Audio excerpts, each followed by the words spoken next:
This episode of View Thunder is for all you patriots out there in occupied territory as I take up arms with John Milius Red Dawn from 1984 and what it tells us in 2023.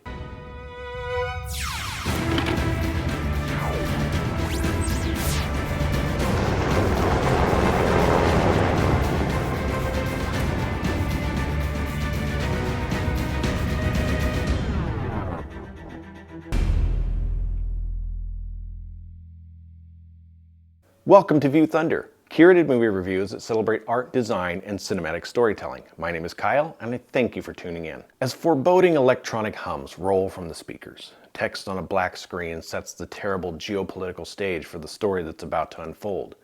Given that this was made at the very height of the Cold War, those geopolitics include the threat of the Soviet Union and the circumstances that led to their invasion through Mexico into the United States.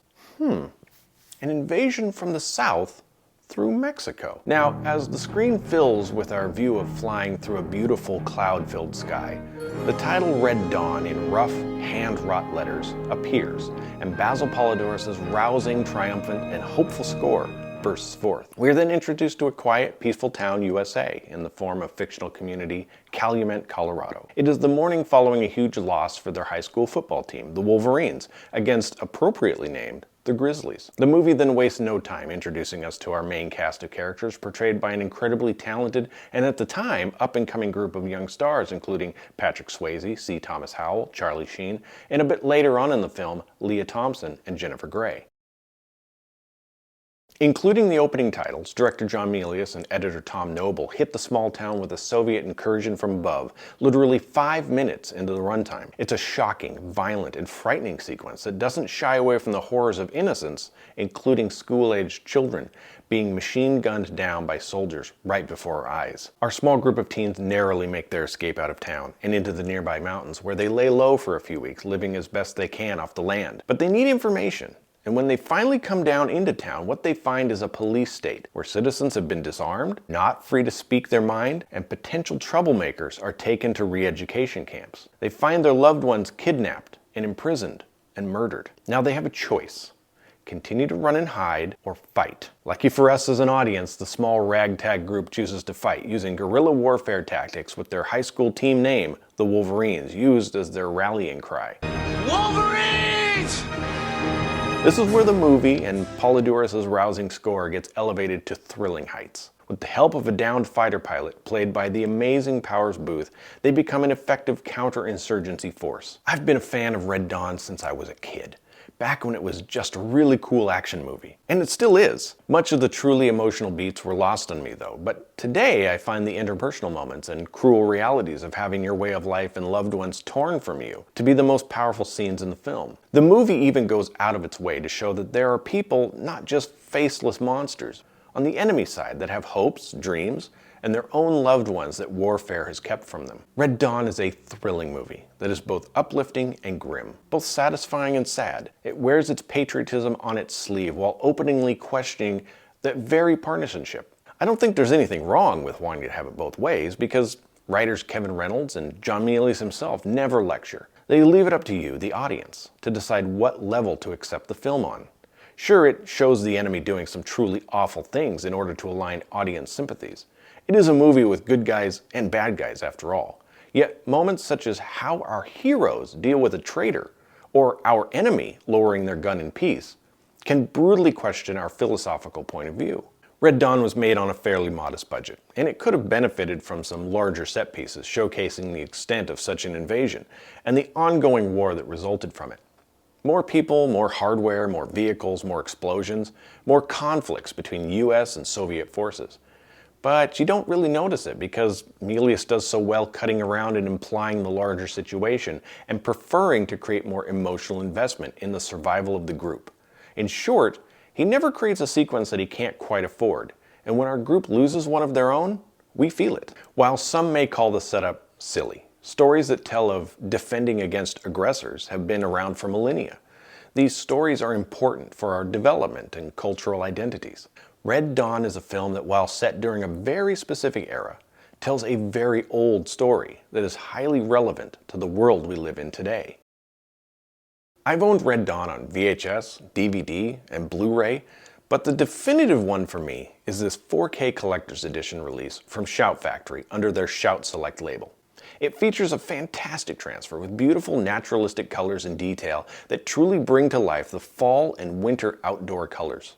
Costume and equipment details add to their tactile feel. Film grain is present and looks great, but is slightly inconsistent when switching between what I'm assuming is first and second unit photography. This is fairly typical though, so not at all an issue. There is nothing inherently artsy in Rick Waite's beautiful cinematography, with very clean compositions using natural lighting, and the 4K disc presents that lighting and shadow detail very well. Scenes around campfires at night are never muddy, with details, flickering light, and characters on full display. Audio options include a 5.1 mix and the original 2.0 stereo mix. When given the option, I tend to prefer the original stereo or mono mixes. I just feel that if a movie is going to be scanned to look like a film print, then I want the audio to have that original feel too. Red Dawn's dialogue, sound effects, and Basil Polidoris' powerful score sound great here. Bonus features include some interviews and several featurettes about the making of the film. This is a 2-disc set that comes with a 1080p Blu-ray as well. So if you don't have a 4K setup yet, then this is still the set I highly recommend picking up. There is so much I love about Red Dawn. The action is fantastic for one. When the Wolverines begin their counterattacks, there are some really well-designed sequences with exciting montages of their exploits. I love the little scenes too, like Leah Thompson's character getting pissed at Charlie Sheen's character for his macho insensitivity to her brutalization at the hands of the enemy. I'm a huge fan of Powers Booth in this film. He brings a wonderful gravitas and levity to the group of young fighters who've had to grow up really fast. What started it? I don't know, 2 toughest kids on the block, I guess. Sooner or later, they're gonna fight. That's simple. Maybe somebody just forgot what it was like. Well, who is on our side? 600 million screaming Chinamen. Well, last I heard, there were 1 billion screaming Chinamen.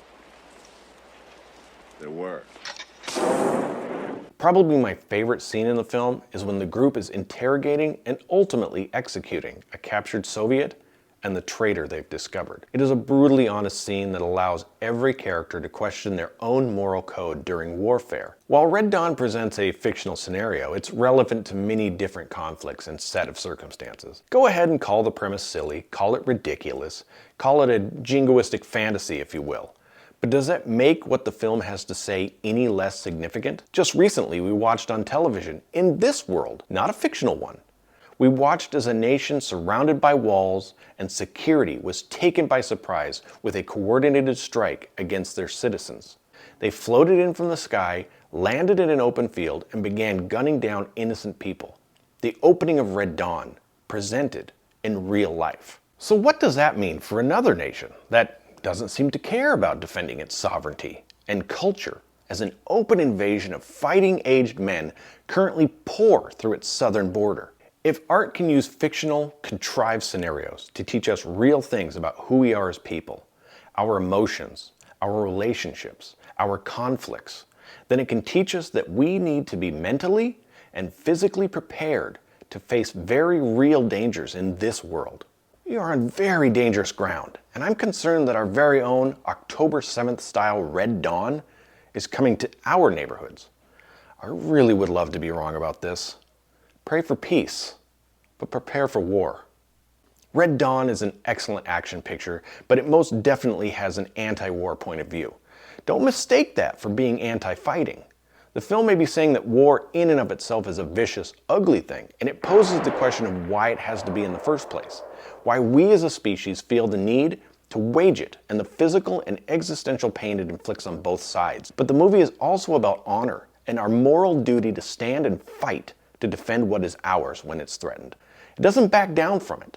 The movie may not like that war is a reality, but it openly acknowledges that it's a part of the human condition and that we can either lay down and die when it comes knocking, or we can stand and fight. In the early days of World War III, guerrillas, mostly children, placed the names of their lost upon this rock. They fought here alone and gave up their lives so that this nation shall not perish from the earth. Thank you very much for tuning in to this, for me, special episode of View Thunder. If you've made it this far, I hope that you'll crush those like and subscribe buttons as if they're an enemy supply run. Until next time, remember to always stay for the end credits.